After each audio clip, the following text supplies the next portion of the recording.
Assalamualaikum warahmatullahi wabarakatuh. Halo sahabat Farah di mana saja berada, kita ketemu lagi di podcast Farah Fashion. Di Farah Fashion kita akan berbincang dengan perempuan-perempuan yang berkecimpung di bidang fashion maupun para beauty enthusiast. Kali ini kita kedatangan tamu seorang henna artis yang bernama Cesaria Apriliani. Langsung aja kita sapa yuk. Halo Cesar, Assalamualaikum. Waalaikumsalam Mbak Ovi. Gimana kabarnya Mbak Ovi? Alhamdulillah. Cesar sendiri gimana nih? Alhamdulillah walafiat sehat-sehat. Alhamdulillah. Nah Cesar, sebenarnya tadi profesinya adalah henna artis nih. Iya, tapi boleh tahu nggak sih sebelum jadi henna artis ini Cesar nih apa nih profesinya nih? Oke, sebelum jadi henna artis sih aku pernah bekerja sebagai jurnalis di salah satu TV Indonesia ya. Kemudian abis itu aku pernah juga menjabat sebagai konsultan bahasa Inggris di salah satu kursus ya multinational company gitu di Jakarta. Oh gitu. Gitu Mbak Ovi. Oke, terus kenapa nih kok akhirnya bisa banting setir atau gimana nih jadi seorang henna artis? Sebenarnya nggak banting setir ya, lebih ke aku meneruskan apa yang sudah aku mulai aja gitu. Jadi aku agak ada kecintaan dari dulu dengan henna artis. Aku nggak bisa gambar sebenarnya, cuman aku ketika menggambar dengan henna itu berbeda gitu hasilnya dengan kalau aku gambar pakai pulpen atau gambar pakai pensil itu sangat berbeda. Jadi ketika aku suka, aku memahami bahwa itu passion aku, ya udah aku kerjain aja. Kenapa kalau itu nggak aku jadikan sebagai profesi? Akhirnya seperti itu. Itu mulai tahun berapa ya jadi henna artisnya? Untuk officially jadi henna artisnya sih baru 2021 karena aku memang ambil sertifikasi. Cuman sebelum itu aku udah belajar dari 2008. Gitu. Jadi 2008 back then ketika aku masih SMA itu aku suka banget nih dengan budaya India awalnya. Lagu-lagu India zaman dulu kan Bollywood lagi kenceng-kencengnya ya. Dari situ kemudian aku kayak suka banget dengan culture-nya India gitu kan, lagunya, culture-nya, fashion-nya, outfit dan sebagainya. Kemudian yang aku sangat tertarik sama henna itu ketika muncul henna art gitu. Oke. Yang lagi booming di Indonesia. Jadi ya udah aku belajar sendiri di situ, suka dan ya udah aku pelajari gitu. Oke deh. Itu berarti pernah tinggal di India juga nggak nih Cesar? Jujur untuk tinggal sih nggak yang tinggal as in penduduk ya, tapi exchange. Aku dulu pernah ikut student exchange gitu saat aku masih kuliah di semester 2. Oh jadi itu yang juga tambah bikin kecintaan sama Bollywood style tadi ya? Iya, kurang lebih 3 bulan aku di New Delhi waktu itu. Ya udah aku benar memperdalam apa yang aku buat tertarik di sana. So ya. Gitu. Jadi dilanjutkan di sini. Tadi saya sempat ngomong soal sertifikat, gitu ya, sertifikasi. Iya.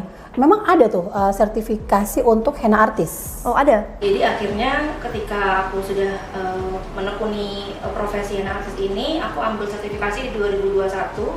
Sebenarnya sih sebagai henna artis itu nggak terlalu butuh ya sertifikasi, cuman sertifikasi ini meningkatkan kepercayaan diri seorang henna artis untuk dapat trust lebih gitu dari klien atau calon-calon pengantin, karena biasanya henna kan digunakan untuk pengantin ya, untuk wedding, cuman nggak menutup kemungkinan untuk hal-hal yang sifatnya daily kayak acara ulang tahun, kemudian hari-hari raya, hari besar gitu-gitu, atau mungkin kumpul komunitas itu kita juga bisa diundang. Cuman untuk khususnya di wedding itu kan suatu hal yang sakral, jadi untuk mendapatkan trust itu dari klien ya kenapa enggak aku ambil sertifikasi gitu.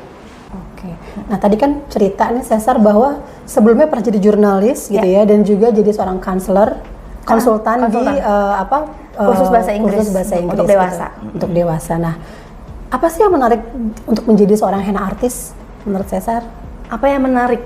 Oke, jadi yang menarik adalah aku sebenarnya punya value sendiri ya, kayak prinsip aku adalah ketika aku melakukan suatu pekerjaan aku tuh ingin memberikan impact. Gitu, karena itu agak klise kan, impact positif impact gitu. Cuman apa sih hasilnya, apa sih hasil nyatanya gitu kan? Aku nggak muluk-muluk yang besar kayak politician gitu. Maksudnya this is the least I can do. Hal yang sangat kecil, impact yang aku berikan adalah ketika aku bisa menorehkan senyum di klien gitu. Jadi kan henna artis, as a henna itu kan kita melengkapi suatu kecantikan ya dalam hal pernikahan atau acara-acara pesta atau acara-acara sakral gitu, dan henna itu kan bener-bener spesial gitu yang bisa menghias tangan atau menghias kaki gitu. Jadi sebenarnya apa yang menarik dari henna artis ya itu aku bisa menjadi orang yang menorehkan kebahagiaan buat mereka, meskipun hal kebahagiaan itu cuma sesaat aja gitu. Cuman at least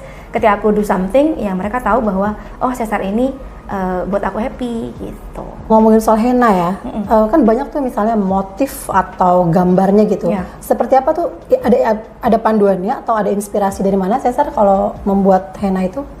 Oke, ini sebenarnya aku juga baru tahu dari sertifikasi sih. Dari proses aku ambil sertifikasi, ternyata henna itu ada banyak loh polanya dan pakem-pakemnya gitu. Bahkan ada Indian henna design, terus ada juga Arabic, ada Moroccan, ada Algerian, bahkan ada Bangladeshi. Itu semua ternyata berbeda satu dan lainnya gitu. Bahkan muncul beberapa akhir-akhir tahun kebelakang tuh mulai Indonesian henna tuh bentuknya batik. Oke. Jadi batik parang lah, batik macam-macam. Jadi di situ ternyata ada pakemnya. Dan kalau tadi ditanya sama Mbak Ovi, gimana prosesnya atau apakah ada panduannya? Sebenarnya ada panduannya. Cuman kita kembali ke style masing-masing. Contohnya aku menggambar Indian design. Aku dengan henna artis yang lainnya juga pasti akan berbeda, meskipun ada pakemnya seperti ini, seperti itu, melengkungnya harus seperti ini, tapi pasti hasilnya akan berbeda. Boleh modifikasi berarti kita gitu. Boleh ya? modifikasi, gitu. Karena nggak ada namanya art, nggak ada yang pakem sih. Iya betul. Nah biasanya tuh kalau kita ketemu klien gitu ya, Cesar ketemu klien tuh mereka minta atau gimana? Customize atau seperti apa? Depends, tergantung sebenarnya. Kadang sih beberapa klien aku ada yang mereka paham banget sama desain, jadi kayak mau matching dengan culture atau adat yang dia pakai. Contohnya dia pakai adat Indian, ya masa pakein Moroccan kan nggak cocok gitu. Jadi ya udah mereka paling desainnya requestnya Mbak mau Indian design ya gitu. Tapi nggak ada yang harus kayak gini ya gitu. Itu jarang banget. Meskipun ada yang kayak Mbak kayak gini contohin sesuai kayak gini ya, pakem plek-plekan gitu. Cuman itu jarang banget. Biasanya sih mereka ya udah trust to us aja gitu. Oh gitu ya, jadi langsung sodorin tangan deh gitu ya. Sebenarnya lebih enak kayak gitu, karena kita bisa explore apa yang kita suka kan. Pokoknya dikasih clue aja, Indian oke, ini kita gambar Indian, Arabic oke, kita gambar Arabic gitu. Kemampuan yang harus dimiliki seorang henna artis. Sebenarnya sih nggak harus mutlak lo harus bisa gambar baru jadi henna artis, enggak juga. Jadi itu bisa dipelajari. Jadi untuk pengalaman aku sebelumnya, aku nggak bisa gambar sebenarnya. Kalau kalian kasih aku kertas dan aku suruh gambar, aku nggak bisa gitu. Jadi aku lebih ke tips atau advice dari aku untuk menjadi artis. Kalian mau dulu gitu, harus ada kemauan dalam diri untuk menekuni satu bidang ini gitu. Karena ini bidangnya cukup panjang dan prosesnya nggak berhenti di situ aja, terus berkembang. Jadi harus butuh skill yang mau belajar dan mau diajarin gitu. Karena dunia ini tuh dinamis di henna artis ini, henna art gitu. Terus kemudian paling karena ada kemauan untuk belajar, praktis. Jadi harus praktek, banyak-banyak praktek. Karena sebagai henna artis kalau baru pemula jarang praktek, pasti tangannya akan kaku untuk menggambar atau kasih stroke henna itu akan kaku. Jadi harus benar-benar praktek.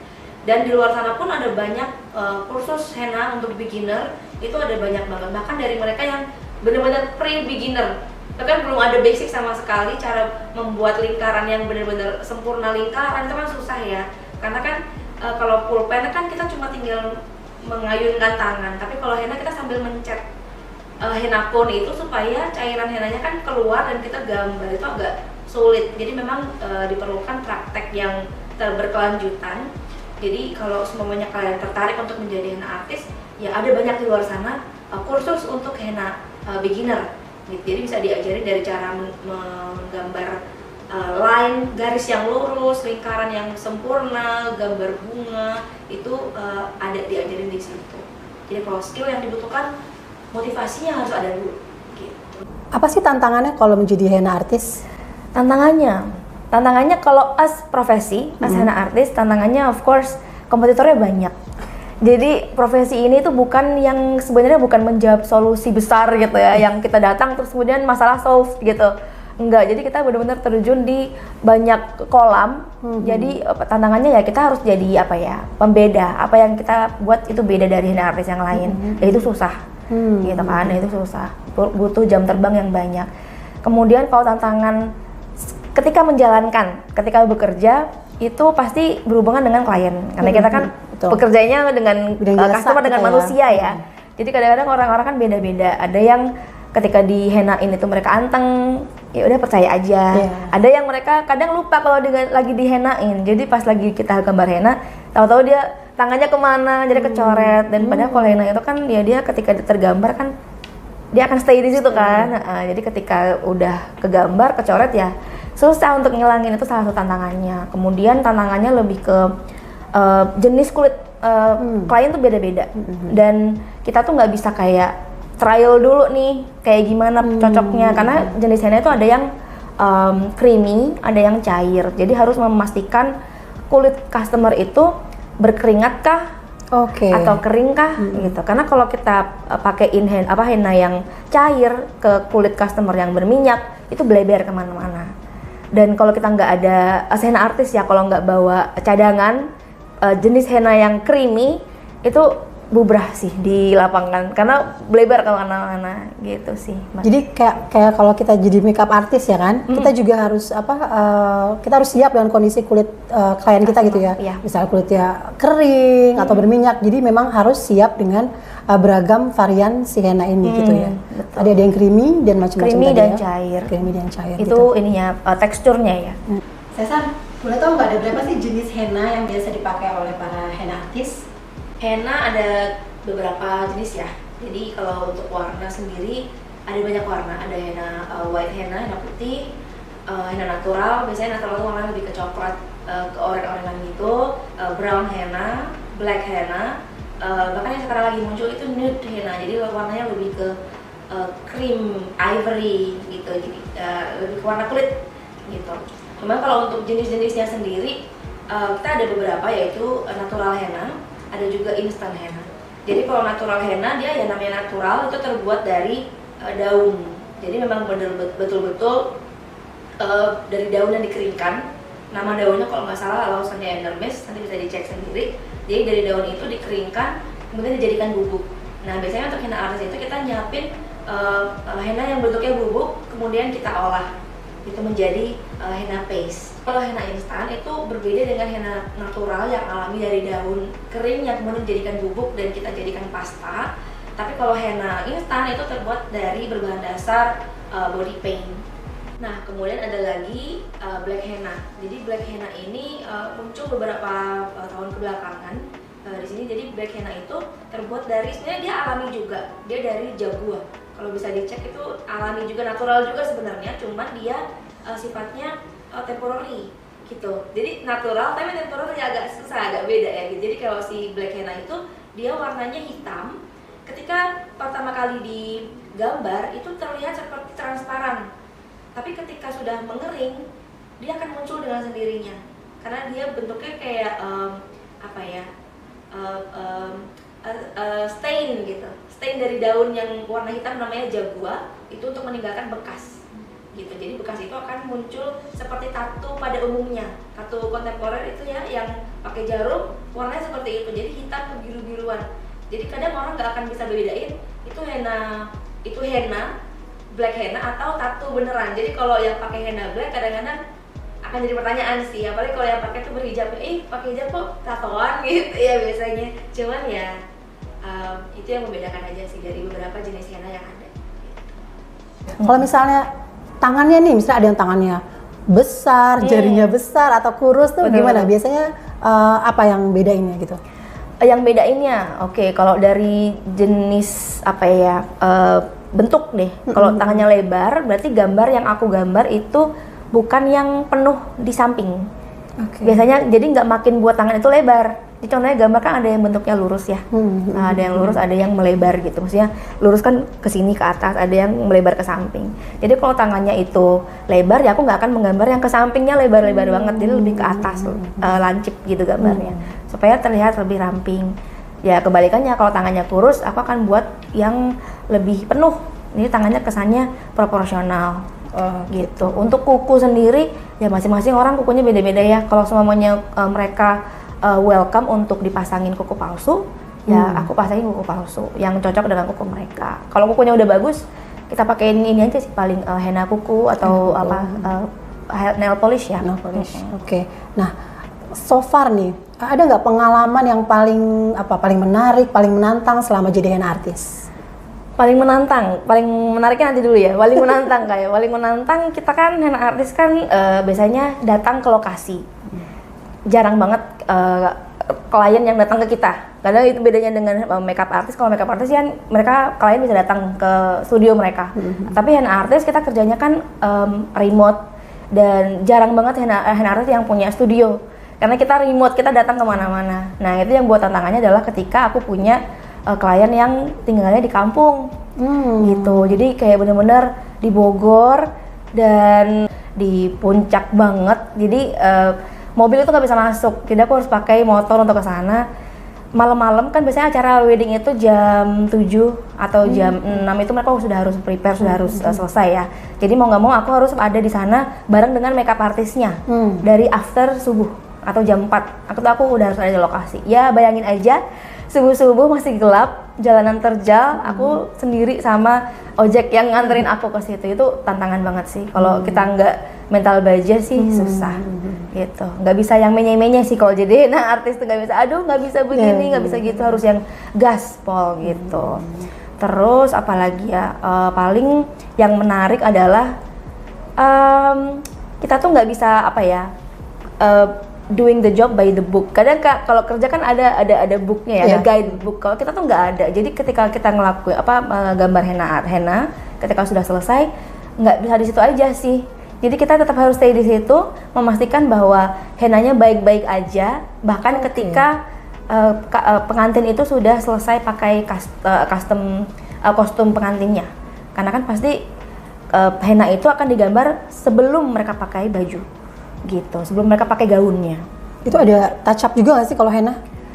Kalau touch up nggak kayak makeup artist ya. Makeup artist kan mereka ada touch upnya karena mereka berminyak. Cuman paling untuk touch up di henna adalah kalau hennanya itu kita pakaikan monte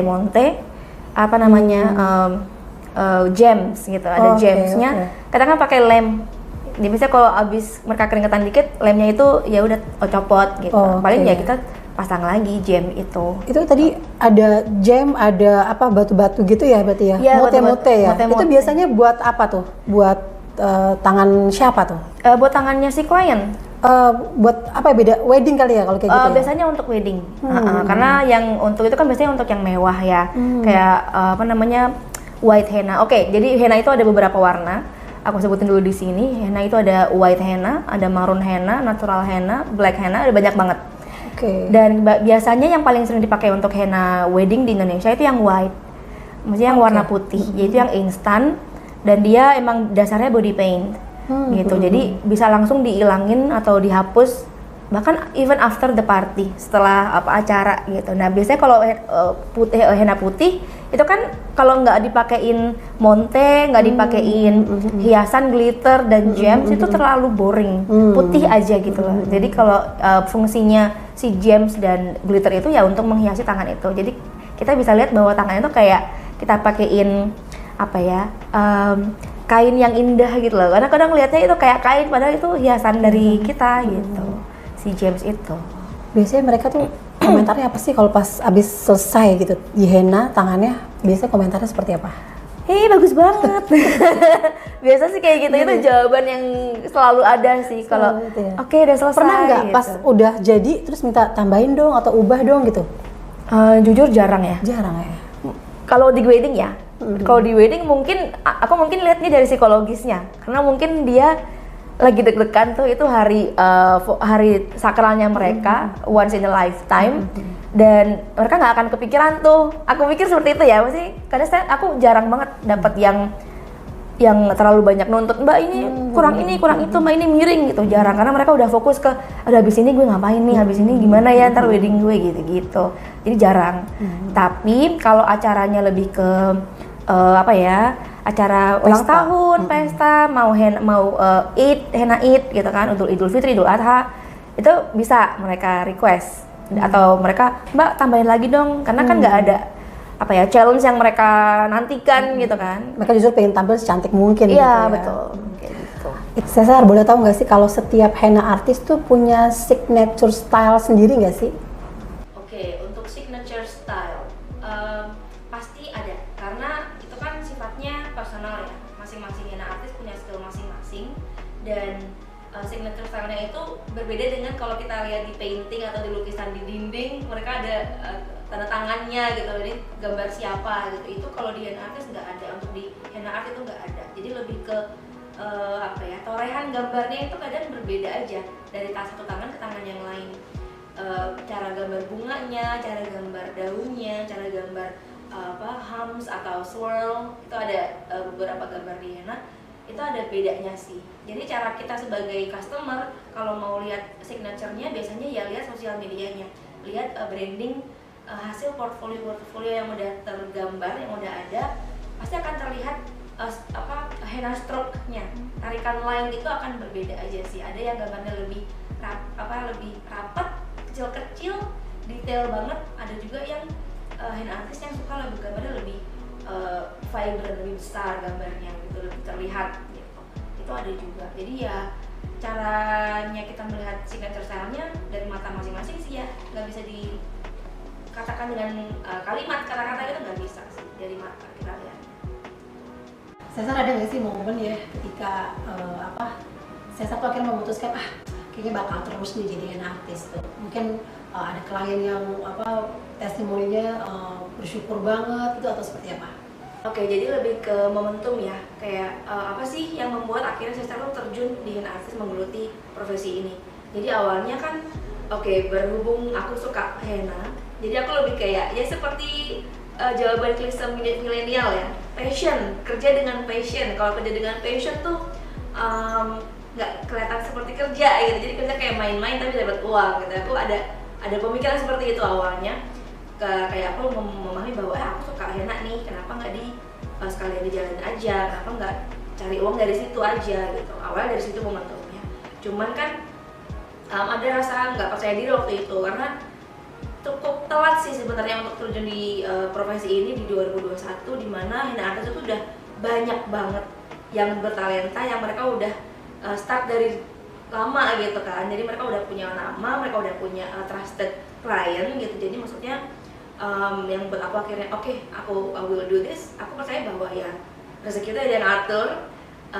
Biasanya untuk penjual pembeli itu udah diatur siapa yang akan beli dagangan kita gitu ya, siapa yang akan percaya dengan jasa kita. Ya aku do my best aja gitu. Buat konten biasanya kan kita henna artis nggak bisa jualan kayak produk ya, kayak silakan dibeli gitu, nggak bisa. Jadi kita showcase service kita itu dengan konten-konten. Makanya pentingnya sosial media untuk pekerjaan ini itu ya untuk men-showcase itu. Jadi kita lebih ke soft sell, memperlihatkan ke customer bahwa aku bisa menggambar ini, aku bisa do this. Customer yang akan menilai. Oke, sahabat Farah, kita tadi udah ngobrol banyak nih dengan Cesar tentang dunia henna art. Nah, penasaran seperti apa sih sebenarnya proses pengerjaan henna oleh seorang henna artis? Langsung aja yuk kita lihat gimana sih seorang Cesar ya bekerja. Oke, jadi kebetulan nih aku akan gambar simple Arabic henna design di tangan model aku yang kebetulan wajahnya agak Arabic ya, jadi agak cocok nih sama desain yang mau aku gambar. Jadi untuk gambar henna yang akan aku gambar hari ini itu nggak perlu terlalu banyak perintilan atau equipment yang dibutuhkan, ya cukup hennanya aja gitu, karena henna ini sudah mencakup semuanya karena ini alat tempurnya kita gitu. Jadi aku pakainya yang cone, ada bentuknya yang cone dan ada juga yang bentuknya kayak tube gitu, kayak suntikan gitu sih. Cuman aku lebih suka pakai yang ini karena lebih nyaman gitu. So ikutin aku untuk gambar henna hari ini. Jadi untuk gambar Arabic simple henna design itu nggak terlalu muluk-muluk sih, paling cocokin aja sama bentuk tangannya. Jadi kalau henna Arabic henna itu kan simple banget dari ujung ke sini ke sini. Aku mau buat seperti ini. Emang nggak ada pakemnya ya, jadi tergantung masing-masing henna artis untuk menggambarnya. Cuma karena dia tangannya kecil, aku mau gambar yang lurus ke sini dan akan agak penuh di bagian tengah supaya tangannya nggak terlalu kelihatan kurus.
Nah, sekarang gambarnya udah selesai. Karena ini henna instan, jadinya dia cukup tunggu 15 menit.